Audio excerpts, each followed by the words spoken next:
was inspired by the culture itself of the Inuits, coming from Canada. So I know what it is to be during the winter at -40, which is not the case of all my friends over here who are living maybe in England when it's cold at -2. So I base everything on their culture, and also the way that they are doing their music and the way they are doing their songs. And I did a lot of research, university about ethnomusicology, about what it is. And then I decided to do an orchestration that would even be like the Inuits. You know, in the Inuits culture, they can own only what they can bring with them. So it's the same thing with the orchestra. We have 4 flutes, so everybody can bring the flute. I have 1 drum that everything could fit in just one drum. That's it. So the guy can go with it, and the rest is just voice. And my other choice was about what can we hear in North Pole at this weather. So you can't hear the bass. There is no bo, bo, bo. It's really always crisp, and the only thing that we can hear is the wind blowing and the breathing of the people or the animals. And that's it. And also we can hear the people walking in the snow. So that's why in the score we have percussion, but percussion was doing even with sandpaper.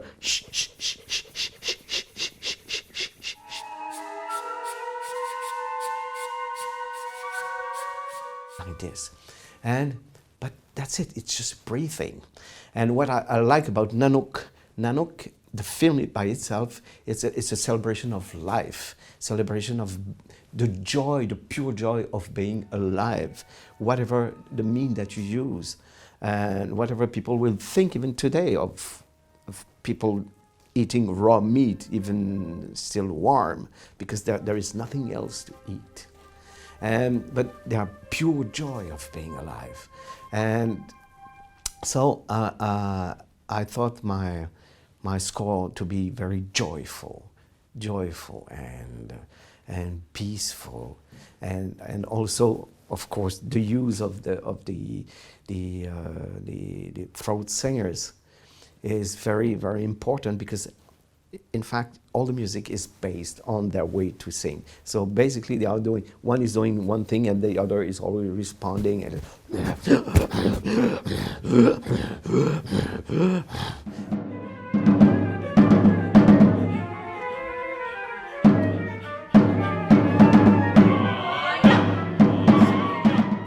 so it's always, and in the music, even with the flutes, they're doing choo, phew, phew, phew, phew, phew. And even I have another couple of singers. Now for tonight we'll have Italian singers would respond to the Inuit. So it's always a question of responding, and also it's always in my mind it's I think the best situation of it's just humanity getting all together and just exchanging at the same level, and whatever is the culture.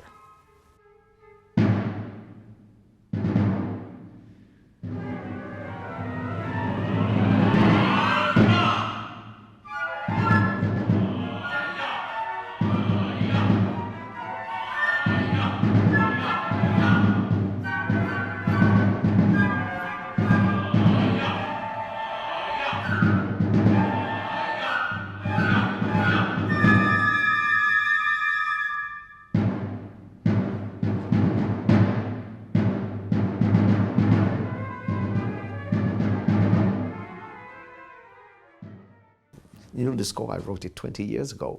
It was a challenge to bring it over here, but it took many years, but now it is there. But still, they told me that the Inuits, they were having fun with Flaherty.